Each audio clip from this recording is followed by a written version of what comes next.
Good evening on this rainy Tuesday, and thank you so much for joining us for Talk of the Stacks. I'm Christy Pearson with Friends of the Hennepin County Library. Now, for those of you joining us for the first time, Talk of the Stacks is a free author lecture series produced by Friends featuring guest authors who focus on a broad array of genres and topics. Tonight, we're excited to continue our 2022 season with the critically acclaimed writer, Kaitlyn Greenidge, whose recent novel, Liberty, has been at the top of several 2021 best book lists. Now, if you loved this landmark work of historical fiction as much as me, then you're in for a treat. Our incredible Hennepin County librarians have selected a few recommendations to share with us for our next great read. So please stay tuned. That special list will be posted later on in tonight's program. But first, on behalf of the library and Friends, we would like to begin tonight with a land acknowledgement. We acknowledge that in Hennepin County, we live and work on the ancestral, traditional, and contemporary lands of the Dakota people. This land and the Dakota people belong together. And by offering this land acknowledgement, we commit to recognizing and supporting Indigenous nations and to holding ourselves accountable to the work of reconciliation. Thank you. Well, I would next like to recognize our wonderful sponsors who help make this series possible. Many thanks to LSC Architects, the Star Tribune, and Knorr Companies. And lastly, I have just a couple of tips to pass along to help you better enjoy tonight's virtual experience. If you would like to log a question for the author, you can do so at any time under the Q&A icon throughout tonight's program. And if you're interested in using subtitles, you can click on the arrow next to that icon and select Show Subtitles. And now, here to introduce our special guest is our Board Vice President and Friend Extraordinaire, Rosa Marroquin. Thank you so much for joining us, and happy spring to all of you. Thank you, Christy. It's always a pleasure to be back at Talk of the Stacks, sharing the best of contemporary literature with our Hennepin County Library patrons and friends. Thank you for joining us. I'm very pleased to be here tonight to celebrate the bright new literary talent, Kaitlyn Greenidge. From the first chapter of her new book, Liberty, she engages the reader in a suspenseful journey that begins in Brooklyn, New York, as the country is on the brink of civil war. We meet Dr. Kathy Sampson, a Black female physician, and her young daughter, Liberty, working covertly, providing medical care to both the freeborn Black community, township, and those escaping the Manhattan riots and uprising that targeted the Black community in New York. I was particularly interested in learning more about this period of time in American history, as this story shines a light not only on what happened in New York, but also what it was like for Black women to pursue medicine in the 1800s. To get a real sense of their accomplishment, there were only 300 women out of more than 50,000 physicians in 1860, where this story begins, and none of them were Black. In the novel, Dr. Sampson works diligently in developing treatments and cures, having limited access to medical journals and research that was readily available to her male counterparts, all the while feeding and housing her patients and starting a hospital. She has a marvelous support group, the Sisterhood of her church, or as they call themselves, the Ladies' Intelligence Society. They follow the vision that we cannot live in freedom if we are not well. And now it's my pleasure to introduce our special guests. Tonight's moderator, Lissa Jones, is a multi-talented culture coach and public speaker. She is the host of Black Market Reads, a podcast featuring today's most exciting Black literary voices, as well as the public affairs show Urban Agenda, which is broadcast weekly on KMOJ Radio. Check those out. Tonight's guest of honor, Kaitlyn Greenidge, is a critically acclaimed novelist and cultural commentator. She's a contributing writer for the New York Times and the features director at Harper's Bazaar. Her writing has appeared in Vogue, Glamour, and the Wall Street Journal. Her debut novel, We Love You, Charlie Freeman, was one of the New York Times top 10 books of 2016 and led to the author's selection as a Whiting Award winner for emerging fiction writers. Her 2021 novel, Liberty, was hailed by Booklist as a richly layered tapestry of Black female life and the inevitable contradictions and compromise of freedom. It was subsequently named the best book of the year by the Washington Post, Time, and numerous publications. It's my pleasure to welcome moderator Lissa Jones and honored guest Kaitlyn Greenidge to Talk of the Stacks. Oh, Rosa, what a wonderful introduction for Kaitlyn. I'm so delighted to be here. Thank you, Christy. Thank you to the friends. And thank you, Kaitlyn, for being here. Welcome. Thank you for having me. I'm really excited to talk with you this evening. Oh my gosh, I'm so excited I could burst. Your book, phenomenal, but you already know this. So let's give the audience what they want. First, tell us about yourself. Tell us about Kaitlyn. How did you grow up? How did your relationships and your culture inform your work? Well, I grew up just outside of Boston. My mom is a social worker and my father was a lawyer. I had the distinct pleasure and honor to work in Black History museums for most of my early career. So about 10 years altogether from like age 18 to age 28. So I worked for the Museum of African American History here in Boston and the Black Heritage Trail, which is part of the National Park Service in college. And then a little bit after college, I moved to Brooklyn. And I worked for a place called the Weeksville Heritage Center, which is located in central Brooklyn. It's dedicated to the history of Weeksville, which was a free Black community that was founded in Brooklyn in the 1830s. And it's a really remarkable museum.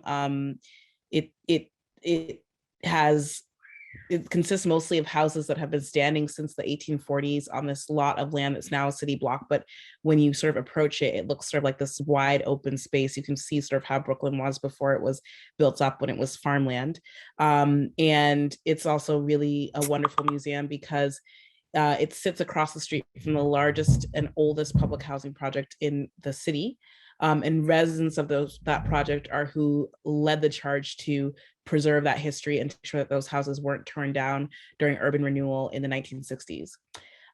So I have had, my early career sort of steeped in Black history, steeped in working in the archives, steeped in doing oral histories, and all of that has informed both my fiction work and my nonfiction work. When did you know you first wanted to write? Do you remember the first thing you wrote?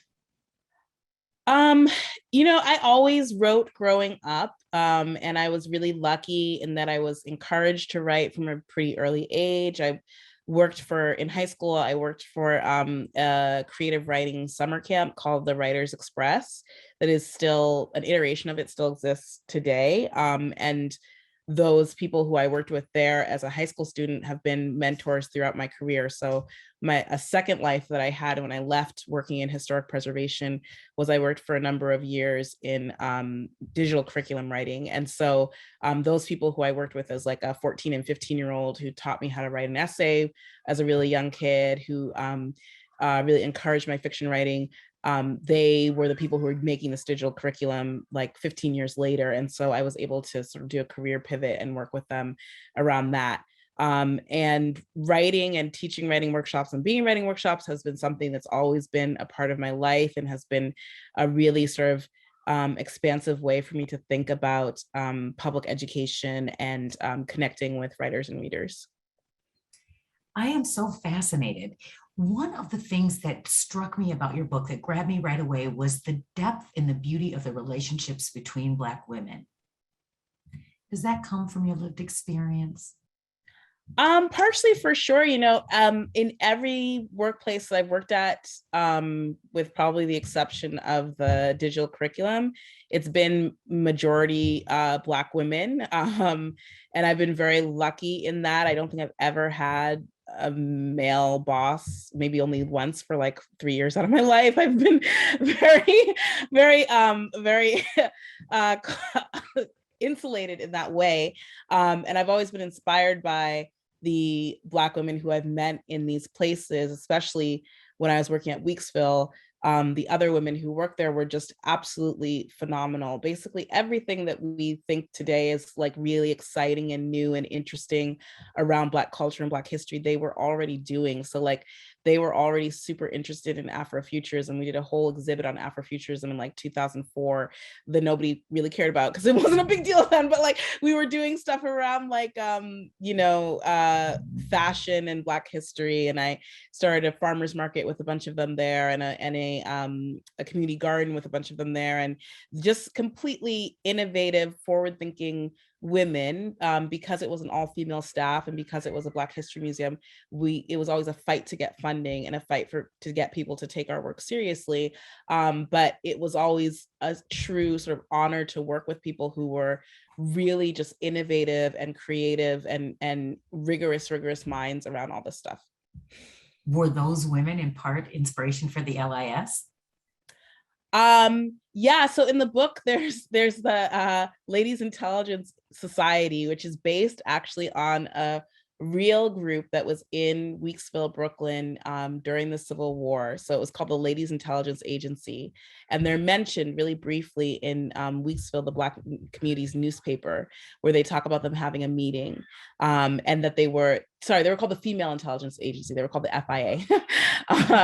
And they were organizing around war efforts. And a lot of the meetings in the book, the Liberty is sort of observing these meetings amongst these women and sort of watching them talk and interact and organize. And part of that was based on some of the historical research that I did around Black women organizing around abolition. So there's a really wonderful book called Fugitive Science that came out a few years ago by a historian that's making the connections between people getting super interested in natural history and environmental history in the 19th century and the abolitionist movement. There was a really interesting crossover between those two groups. A lot of the abolitionists were super interested in the natural world, in science, in health, in medicine.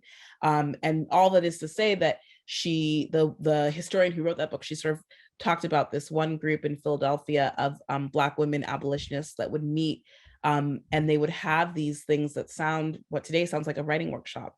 They would meet and they would write down poems and stories, and they would put them anonymously into a box, and then they would take them out and read them, and they'd critique them. And it was sort of, if you can imagine, it's like 1850, the idea of like sharing your interior thoughts and interiority in that way, and like women talking about their emotions and thoughts in that way back and forth, and that being the focus of a meeting, that's radical for a woman of any color, let alone Black women in Philadelphia in the 1850s talking about abolition. And the fact that those women understood that doing that interior work was as important as doing the exterior political work that they were doing. I mean, that's like light years ahead of anybody who's organizing right now in 2022, like that's like really deep understanding of what's needed to make real fundamental change. And I was just so blown away when I read that description, that historical description, that I knew I had to put it in the novel, and to reference it in the novel. This is fascinating to me. We always know what was old is sort of new again. And yeah, exactly. Yeah. Mm-hmm. And our new movement is rediscovering how the interior is necessary for the exterior to fight. This is fascinating. Let's talk about how you choose what you write about. So one, how were you inspired? What was the name of the doctor who you discovered during your time at Weeksville that sort of planted the seed for this book, Liberty? Yeah. Someone asked about the title for the book. It's called Fugitive Science is the name of the title. They came out in about, I think, 2017, 2018. So the doctor that this book is based on, her name was Dr. Susan Smith McKinney Stewart. And she was the daughter of one of the founders of this Black community called Weeksville.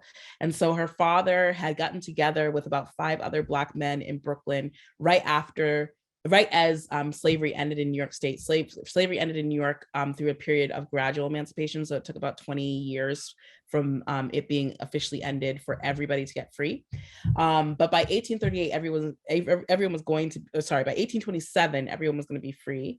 And in the ensuing decade after that, Black people in Brooklyn started to think, like, if we're free, we need to be able to influence our political futures in this city, and we have to be able to vote. And at that time, of course, there was no universal suffrage. To vote, you had to own a certain amount of land. So these Black men got together, they bought a tract of land in central Brooklyn, which would have been cut off from everything. There was no, this was before the Brooklyn Bridge. It would have been really hard to get to. And they bought this tract of land that was essentially considered worthless. They cut it into smaller lots. And then they advertised in Black newspapers up and down the East Coast, and also by word of mouth, telling Black people to come there and buy the lot of land. They would sell it to them at a good price so that they could build up a voting block there of people to be able to start to take part in civic and political life. And so Dr. Susan Smith McKinney Stewart, she was the daughter of the founder of this. Her father was a pig farmer. They were relatively privileged and not wealthy, but well-off family compared to other free Black people. And she was able to go to medical school only because she was very light-skinned. And she always said she was very clear that she was not passing when she went to medical school. She just never explicitly stated her race. She always said that she was from Weeksville, which was clearly a Black community. She gave her correct address, and the school just never checked up. So she made it all the way through medical school. She was on the verge of graduation. She was going to be school valedictorian, and then the school figured out that she was Black, and they were going to take the honor away, and she and her family sort of protested, and the compromise was that they had a white co-valedictorian with her, a white woman who was the co-valedictorian with her. But she was a really, in many ways, amazing person. She set up all these hospitals and different institutions and traveled throughout the US after the Civil War and Reconstruction, working with a bunch of newly established HBCUs. And when I was working at Weeksville, one of the things that we were doing there was we were looking for descendants of original residents there. And she was sort of one of the key people on our list.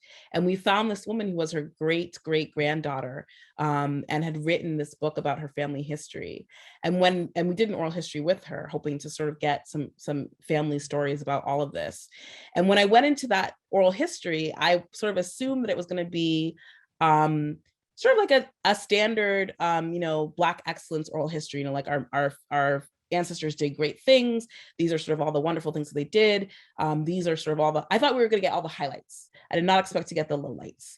And the descendant of this woman, a woman named Ellen Hawley, who's very famous in her own right. She was one of the first Black soap opera actresses on TV. She was very frank and very clear about what Black excellence cost her family, or what that commitment to the idea of Black excellence cost her family. And she told us the story of the doctor's daughter, her grandmother, who married into this Black elite family in Haiti, had a very abusive marriage and had to escape it, and sort of had to live with the underside of that idea of Black excellence, which is the flip side, which is that you cannot really be perceived to fail at anything. You can't really have sort of any human foibles, any sort of mistakes, or else it's not only counted against you, it's counted against sort of the whole idea of Black people deserving rights or deserving sort of liberty in this country. So when Ellen Hawley sat with us, she was very frank about the toll that took, about how her grandmother both resisted that very clearly, but it also clearly took a toll on her life. And for Ellen Hawley herself, she was her family, her parents had integrated a suburb in New Jersey, and Ellen Hawley was very clear that integration she did not agree with as a kid, having to live in a white neighborhood, that she considered her life was with the Black neighborhood that they went to on the weekends whenever they sort of left that neighborhood and went back home.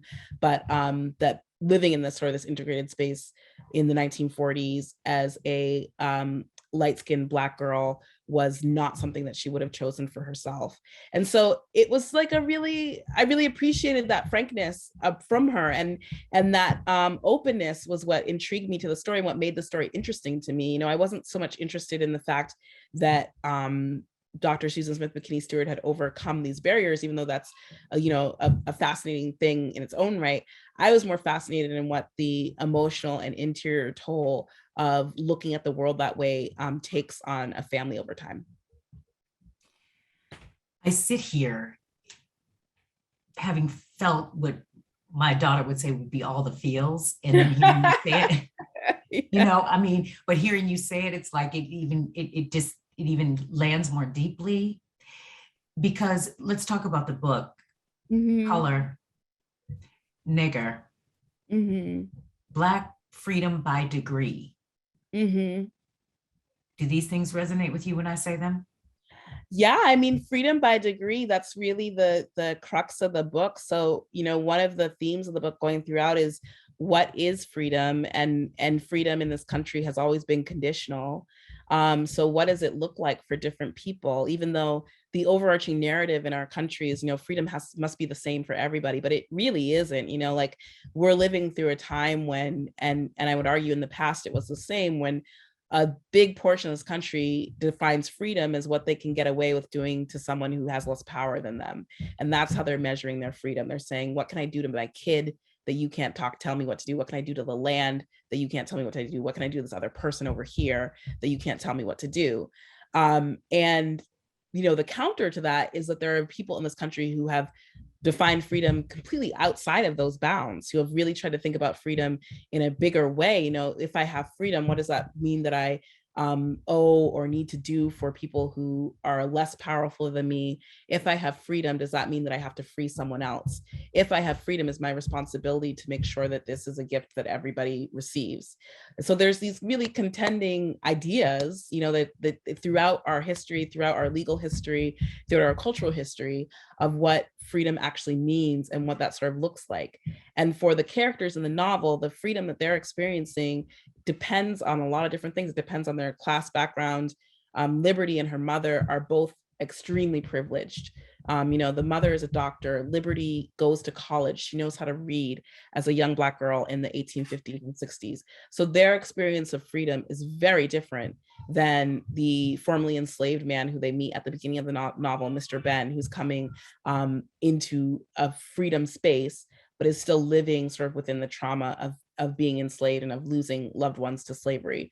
So the character of Liberty, she's sort of constantly trying to make sense of all of these conflicting narratives around liberty and freedom, even as she's being told that, you know, freedom must mean the same thing to everybody. Like, when I say the word freedom, you must mean the same thing that I'm saying to you.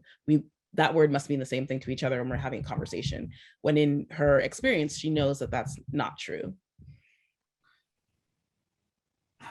I'm struck by so many things you said. I think about the tenuous nature of the relationship with Mr. Ben. He's coming to them for freedom. He's so desperately, profoundly saddened, impacted, traumatized by his experience and his losses that his need is so great. It's almost overwhelming to them. I think about, if that's one Black man in our genetic DNA, what's up with our epigenetics, Kaitlyn? I mean, yeah, one of the things that I sort of wanted to explore, and that came up a lot when I was doing public history work, when I was working with especially teenagers around Black history, is that they were oftentimes turned off by the narratives of people who had beaten the odds, because to beat the odds means that there's a bunch of people who did not do that. And you know, statistics works out that most of us will be amongst the people who did not do that. And so kids would come to these Black history museums, and you know, Weeksville is a very special place because the history is interpreted around everyday lives of people. It's not really about like the first who did this or the best who did this or the first who did whatever. It's really around like, what did it take to make a community? what did it take to keep a community going? How did people take care of each other? And so to see students and to see people be turned off when a teacher would come in and say, but can you tell us about who did it first? Or even sometimes teachers would say something like, can you tell us about how bad it was for the person who tried to do it first? Can you tell me about what they had to live through, who beat them, what kind of violence they had to live through? And you could just see kids, especially Black kids' faces, just, who wants to hear that? like turning inward. And it would break my heart every single time, and this is like a roundabout way to say that, like, the character of Mr. Ben was a way for me to sort of talk about the trauma that many of the people who came before us lived through, and to honor those people who lived through it and survived it in ways that weren't legible to a larger system. So those people that often get written off as lost or failures or crazy or sick or depressed, they many of them found a coping mechanism that the larger world was not able to understand or see. And I wanted the character of Mr. Ben to be a way to sort of talk about that in all of its complications. Like, what do you do when you have created this free Black community? People come there to find freedom, and there's somebody in your community who needs help, and the help that they need is beyond what you can give them. So then what do you do? Like, what happens in that moment? What happens in that moment where you can feel yourself and the people around you, even with the best intentions, falling short of help for this person, because whatever they're going through is inflicted by such a greater power than whatever you're able to counteract. And I just really wanted to sit in that loss and in that depth, but also then honor the people who, even in that loss, like Mr. Ben, try to find beauty or comfort or a sense of self to keep themselves going. I think, Kaitlyn, about the fact that for Black people, there is no such thing as post-traumatic stress disorder. I'm arguing with the DSM people all the time. Present persistent traumatic stress disorder. We have to figure out coping mechanisms that allow us to continue in an environment that continues to be traumatic in the very same ways that Mr. Ben was traumatized, even if enslavement looks different today. Mm-hmm. Yeah. I mean, one of the things that, I went really deep in the research for this around Blackness and mental health. So one of the things that was in my mind when I was writing was, right after emancipation, the amount of Black people institutionalized or held in asylums shot up. And there was even sort of a study like a few years after, maybe like 20 or 30 years after the end of slavery, looking at the rates in Washington, D.C. of free Black people being committed to asylums. And for white supremacists, this was proof that Black people couldn't handle freedom. That was literally something that would make a Black person go insane. Ignoring, of course, the terroristic violence that was a part of all those years that people were living through. The answer was, you must not be able to handle freedom. And so I wanted to sort of acknowledge that very deep history around mental health and mental illness for Black people in this country, and why, because of that history, why so many of us distrust or resist, institutional mental health solutions to some things that are happening. And I wanted to, through the spiritualism and myths that are woven throughout the book, talk about the ways that people's faith in different things have been an attempt to make sense of some things that don't make sense at all in this world. That makes perfect sense to me. When you say that, that makes perfect sense to me. So many things fall into place when you think you thought you knew something, and then you speak to the person who knows, and now you really know. If there is something you wanted everyone to take from it, Mm-hmm. what would be that thing? From the novel as a whole? From the novel as a whole, yes, from the novel as a whole. If it was just one theme to say to somebody, get this, take this. I think I would ask people to really sort of think like, what does that word freedom actually mean? You know, it's a word, it's one of those words. Toni Morrison calls them parabolic words. They're like words from parables, like love or home or family, that we use constantly in conversation, especially in political speech. But the meanings are highly individualistic and really depend on, you know, your position in this world. They're not words with universal meanings in any sort of sense. So I would ask people to sort of think for themselves, defining what that word means, freedom means for themselves, sort of like their own code of freedom.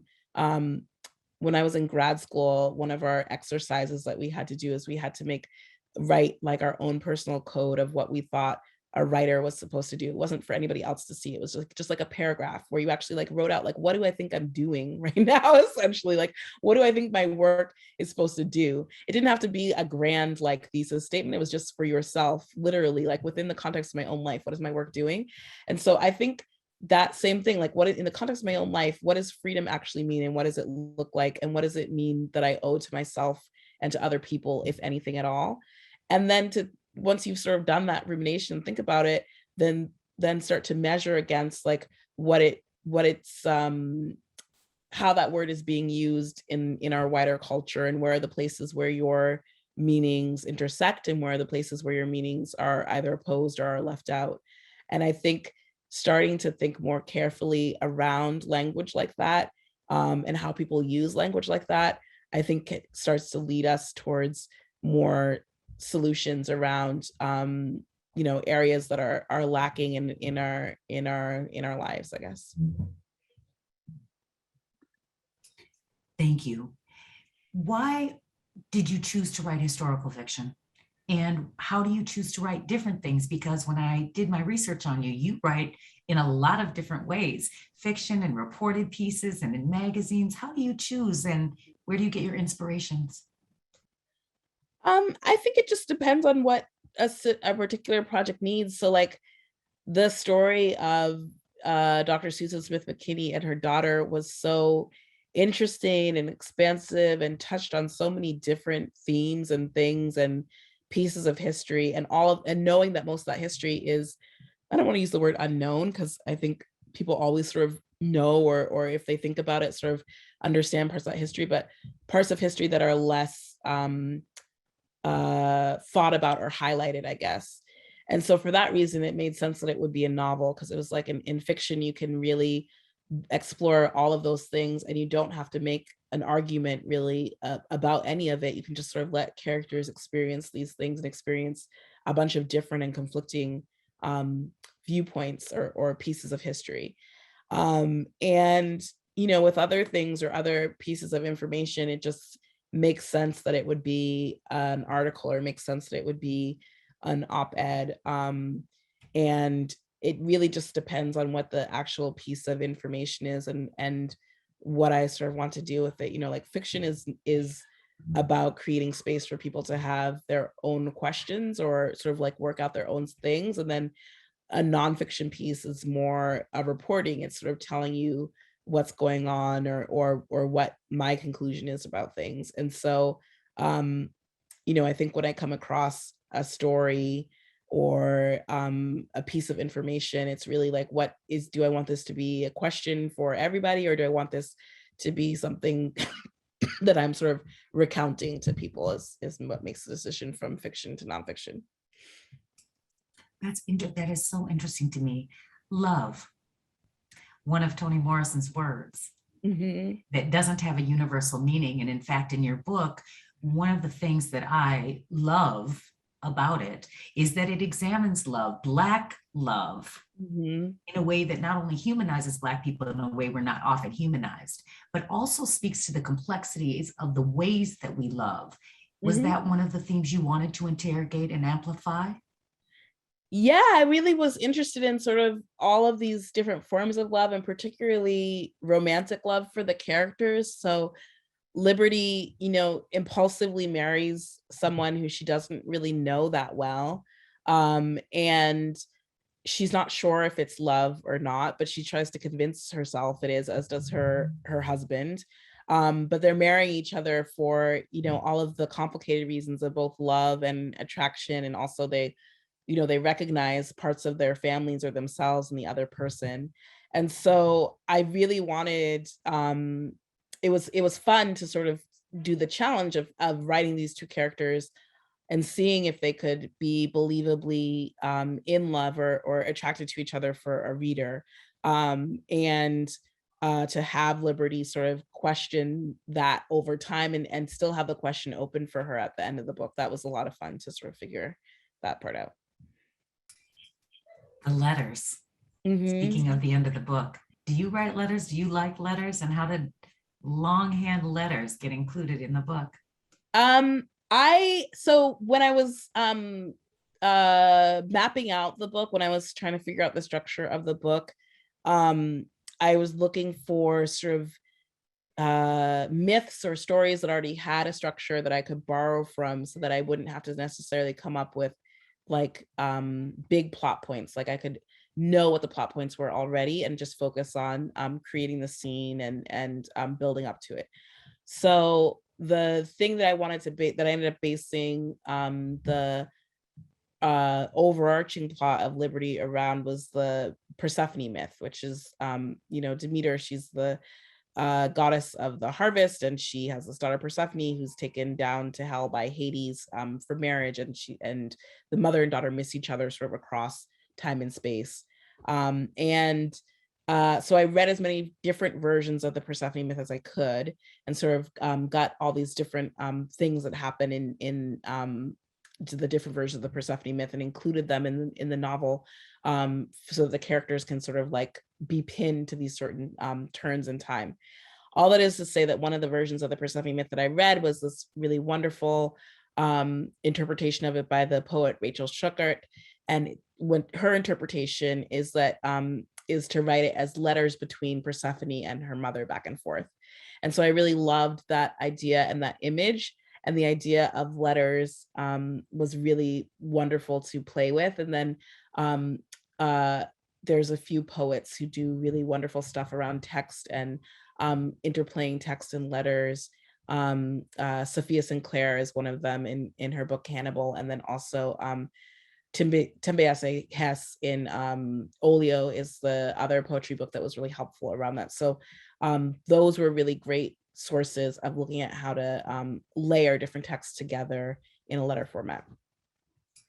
The letters are profound, not only because we don't really see letters anymore, but because it's like a raw laying down of your spirit on paper that can be read by anybody, if it gets to the wrong address, it just feels so vulnerable, Yeah. It feels so vulnerable. Yeah. In all Black community, can you imagine? I've never lived in an all Black community. I would love to try it. I mean, you didn't grow up in an all Black community, did you? No, I did not. No, I was really, one of the things that I was sort of interested in was this continual desire and fantasy throughout American Black history. It's a really American desire and treatment to imagine this sort of Black promised land that Black people could escape to, Black Americans could escape to or establish. So it's throughout our history here. It's been a sort of a continual political thought, from starting the 1830s, when people got really, some abolitionists got really excited about the idea of Liberia and starting a free Black community there that white abolitionists also funded. Then it sort of turned into, after the Civil War, it was the Exodusters. It was people moving out to Kansas, trying and succeeding for a good generation to set up all Black communities and towns there before white terror sort of came and destroyed those communities. And then, in the 1910s and 20s, you have Marcus Garvey and people like that sort of using this idea of a Black promised land or Black nation, all Black nation being built to organize people around political and economic advances. And it's a completely different, it's a dream that is very American, because like when I talk to my friends who are West Indian or from the Caribbean. They're like, we already live in an all Black nation. we're already in here. Like, we don't understand why you guys like hold this up to like such a high esteem. Like, this is already happening and it has its own problems, you know? And so I was so interested in that interplay between this fantasy that comes up again and again in Black, in like I'm going to say again, specifically Black American life from the 1830s up until today.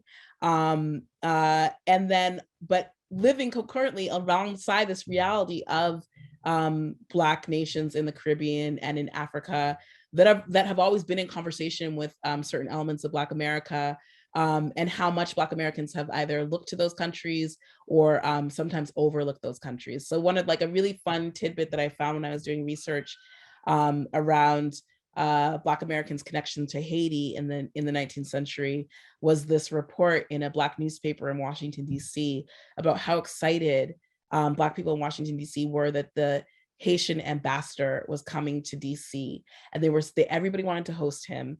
You know, it's the Black Washington D.C. Black elite at that time had sort of a relative amount of money and power and ability to throw these sort of really huge parties and balls and stuff. And it was a whole social season of people trying to outdo each other in hosting this Haitian ambassador. And there's a little note underneath all of these sort of descriptions of parties that the Haitian ambassador is sort of like like he doesn't really care. Like he's like, whatever, I'm the ambassador. Like, I don't really care that these people are doing this for me. I appreciate it, but like, it doesn't mean the same thing to me that it does to them. But clearly these people sort of like at that time were holding up this dream of a Black nation to mean so much more to them than sort of like a general visiting dignitary. So I wanted to sort of explore that longing that's a really big part of Black American culture. This is so interesting to me because I think about fast forward to Wakanda. That's also an American invention. You know, right. The desire for Black people to have our own place undisturbed where we're not bound by the mythologies. Freedom. It's another manifestation of freedom.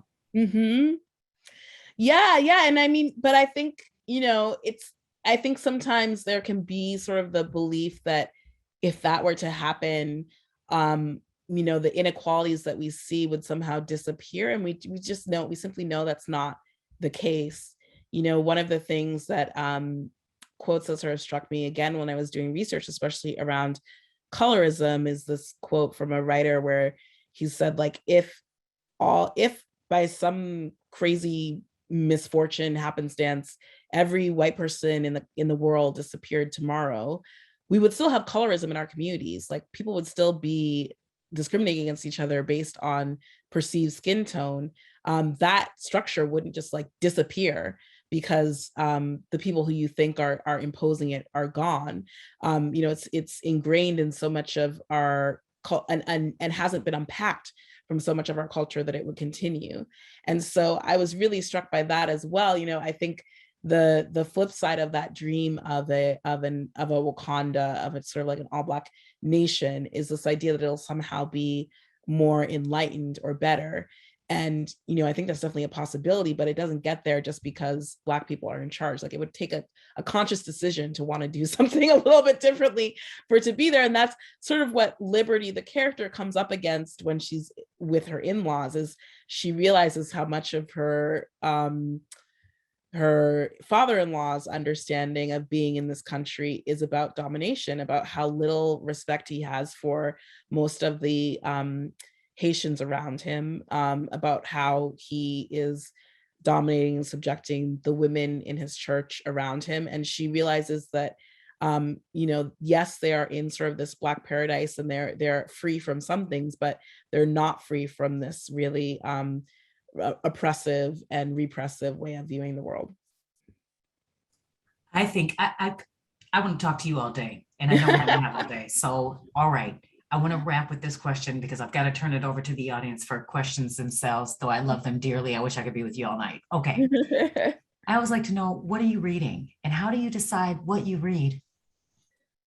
Well, I send a lot of books for blurbs, so I end up reading a lot of stuff for that. And then I just sort of read a lot of different, usually it's history or stuff like that is what draws me in. What I'm reading right now is this really fantastic history book that's coming out in a few months called The Women's House of Detention by Hugh Ryan.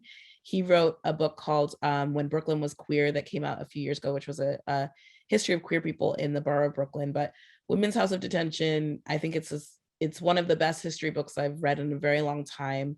It's tracing the history of this one jail, this space that's been a jail in Manhattan in Greenwich Village since literally the 1650s up until the 1970s.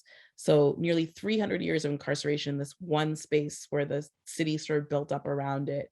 And he uses the jail as a way to sort of talk about not just the history of prisons in the US, but the history of working class people, working class women, and particularly Black women, women of color, queer women, and poor women, because that's who was incarcerated. That's who's incarcerated now. And the space is become sort of like this unintentional meeting and breeding ground of all of those different types of people. There's a really sort of fascinating anecdote where he's talking about how Afena Shakur is being held there at a certain point alongside members of the Gay Liberation Army. They meet in that prison, they start organizing, and because of that, the Black Panther Party and the Gay Liberation Army make a pact to organize together in the early 1970s. Never hear about the history, right? We wouldn't know that, right? But it's because those women were in jail together, they understood that they were both being incarcerated there for their identities, and that meant that they had common ground to organize around, and that their groups would have common ground to organize around. And in the early 1970s, the Gay Liberation Front actually helps the Black Panther Party write a new constitution for the United States together. So just amazing connections being made in the space of great degradation and oppression, the space of incarceration. And it's a really fascinating book. Oh, the book is called The Women's House of Detention, and the author is Hugh Ryan. To the Hennepin County Libraries, to the friends of the Hennepin County Libraries, to all of the people who are here in this call, I feel like the luckiest lady in the universe. Kaitlyn Greenidge, I am so delighted to have had this privilege of spending time with you. Thank you. Thank you. Yeah. I will be following you. I will be catching up and watching and learning. Thank you for your wonderful book, your amazing work. It is now my privilege to welcome my friend Rob from the Friends of the Hennepin County Libraries to come back and ask you a few questions, which I'm desperate to hear the answers to myself. Kaitlyn, be well, and thank you. Thank you for your wonderful questions. Oh, thank you. Thank you so much, Lissa, for inviting me to the screen, and to Kaitlyn for that profound and fascinating discussion that started this evening. We're so honored to have you here and to have your words with us. But now it is time to hear from you out in the audience. So just a reminder as we get started with the audience Q&A, if you have a question for Kaitlyn, please log it using the Q&A icon on the bottom center of the screen. And with that, let's get started. This first question is from Kristen. It says, I was strongly reminded in Liberty's anger and coming of age journey of Jane Eyre, and wondered if that book informed the relationship between Liberty and the supposedly mad sister Ella. The relationship in Haiti between Emmanuel and Liberty also reminded me of that of Antoinette and Rochester in Wide Sargasso Sea. Were those books influences on yours in your life or in writing Liberty? And if they weren't, tell us more about the books that were. Oh yeah, of course. Yeah, I love Jane Eyre. It's one of the books that I reread every couple of years. And Wide Sargasso Sea was a really helpful book when I was writing it, to sort of think about how to write about sort of like sensationalistic plot points from a more naturalistic style. So yeah, definitely those two books were really huge influences and really fun books to be in conversation with and around when writing the book. Thanks so much for that answer. And next we're moving on to Ryan. Ryan asks, you tweeted, quote, what if the aim of your art is not to humanize the other, but to talk about the systems of power and the people who benefit from them that turn people into others in the first place. End quote. Can you talk about stories that attempt to humanize marginalized folks and how that framework perpetuates systems of power and privilege? Yeah, I mean, I think, if your attempt is first to humanize people who are already human, I think you're sort of taking on the argument of a oppressive force already. So it's not really a counter argument because you're taking that the thesis of that argument as truth by trying to sort of combat it.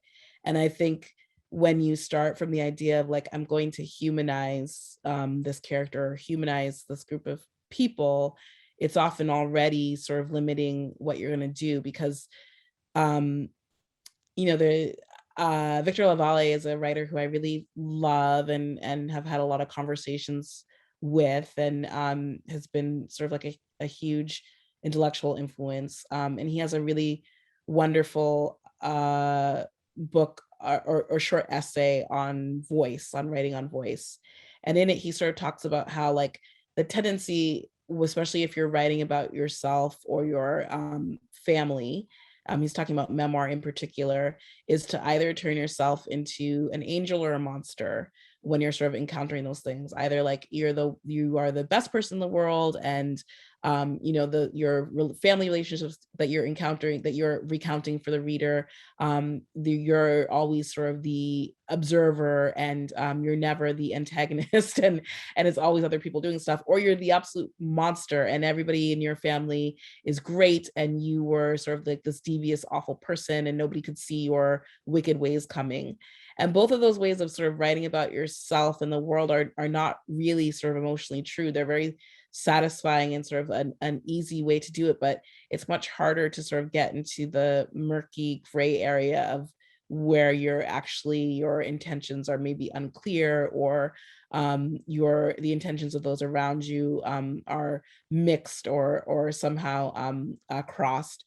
And so I think when you're sort of talking about humanizing a group that has like traditionally been marginalized, you oftentimes that same dynamic plays out where it's either sort of like angels or monsters, and you don't really get to be in the place of play where there's a whole other world of emotions in between.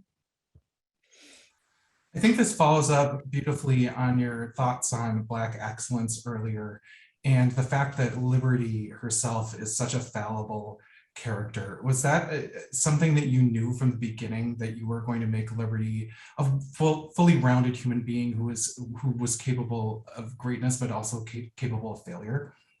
Oh yeah, absolutely. I really wanted the failure part to be a huge part of the story, in part because it's built into the story. The story was always going to end with her marriage seemingly falling apart. But I also, just for my own sake, was interested in writing a character, a Black female character in this time period who was allowed to make really terrible life mistakes. And she didn't die. She, wasn't assaulted. She lived to tell the tale and to figure out what to do next. And those people, of course, exist in the historical record. They're all throughout the historical record, but they don't often show up in fiction. Thanks for expanding your thoughts on that. And our next question is from Will. He asks, if freedom and responsibility are two sides of the same coin, what are the responsibilities that come with freedom? Well, for me personally, it's making sure it's freeing somebody else. It's making sure other people are free as well. And making sure that others are able to live within freedom when what that might look like for them. So supporting them in what that might look like for them. And I think freedom is also the responsibility of freedom is making sure that you are creating the space for others to be able to enjoy their freedoms as well. We have another question that kind of harkens back to what you were talking about just a couple of minutes ago. This is from Laura. There are so many stories Black youth have not been taught. Many adults are shocked hearing about thriving Black communities destroyed by white terrorists. How do we teach these stories without adding to the trauma? I think, I think it's all sort of, number one, age appropriate. So, I think those stories are for kids who are slightly old, like middle school and high school students. I think, the details of violence are something that maybe are not necessary. I think it is enough to say a community was destroyed by these people, or these people destroyed this community, and to have a conversation around the things that are lost, rather than sort of what the details of the violence are until a child is older. But I think the flip side of that is there can be a desire to shy away from some of that history, knowing that it can be traumatizing to hear about. And I think, the study of this history is not to get to a point where you either never encounter something that makes you upset, or to get to the point where you're so dead into it that you're sort of like shrug your shoulders at the atrocity. I think the point of sort of studying this history is to be able to have conversations around what happened and the reasons why, and to sort of sit a little bit in the discomfort of it. So, I don't know how much teaching history has changed since I was in school, but I think the instinct of a lot of classes to sort of skip over the moment of hurt or discomfort or sadness that comes when a student sort of first hears about these things is an instinct that we sort of have to curb. And I think the more that we create curriculum and spaces for teachers to feel comfortable and supported, to be able to stop in those moments and have real connection conversations with students, the better we will get at sort of teaching that history. Thanks so much for that answer, and for breathing life into the moments of history that are overlooked in your books. One of the moments of this book that was so profound was your sharing of the draft riots in Manhattan that led to Black people fleeing to Brooklyn. Can you tell us a little bit more why and when you decided to include that historical event in this book? Sure. So I wanted to include it for a couple of reasons. Number one, because I think it's an event that many people know about. Number two, it was really important to the actual history of Weeksville, because Weeksville was a space that took in a lot of refugees from the draft riots. And when the colored orphanage in Manhattan was burned down, they set up a new orphanage in Weeksville that actually Dr. Susan Smith McKinney Stewart was involved in. So for that reason, I wanted to talk about it.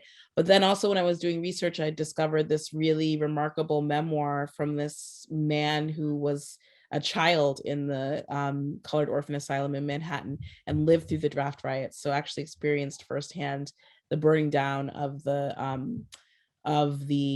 orphanage. And it was a self-published memoir. There's only one copy. It's at the Schomburg. You have to go in person to read it. It's not digitized. You have to sort of sit there and read this typed memoir that he wrote, but it's completely fascinating. And I was reading it the summer of 2019. It was our history. It was what was happening during the day. He was talking about being a young kid before, the reason why he went into the orphanage was because his parents passed away. His mother was white, his father was Black. His mother was a white Mennonite from Pennsylvania who married a Black man, and she and her sisters all married Black men. It was this crazy, you would never expect this from the 1840s, but they were this interracial clan. The descendants of those sisters and who had intermarried lived as Black people because their color they weren't able to pass, or some of them did sometimes pass, but whatever. They're living as Black people. His parents died He moved to live with cousins in Weeksville. And the reason why he had to go into the orphanage was because his cousins were light enough to pass as white and go to public school in Brooklyn, but the public schools in Brooklyn weren't integrated at that point, and his skin was just dark enough that he was recognizable as a Black person. And so to get him an education, they put him in the orphanage. So that's why he was there. And he lives through this burning down of the orphanage, and he's talking about how his mother told him before she died, how his mother had him stand and watch both an abolitionist parade in Philadelphia, told him those were the people to trust. He talks about those people as being the wide awakes. He talks about them being woke. He literally uses that word for people in the 1850s. And then the next week in his same town, he sees his mother makes him watch another parade, and it's a parade of white supremacists who are arguing against the end of slavery. And she says, these are the people you have to watch out for. And he's watching in this town, this battle over what the future of America will be. And it just resonated so much with our current political moment. And you sort of watched this version of the US that he lived in that most of us don't even know about, that was just his lived experience, and how that gets erased and washed away by sort of the dominant narrative. So it was really important for me to include pieces of that in the novel. Thank you so much for that expansive and beautiful and insightful answer. You were just a living example of the importance of research, the importance of learning our history, the importance of research centers and libraries in our communities. So it's just thrilling to hear that answer. This book wouldn't exist without libraries and all of the library support staff, the people who make libraries happen. This book wouldn't be possible without it. So definitely, yes.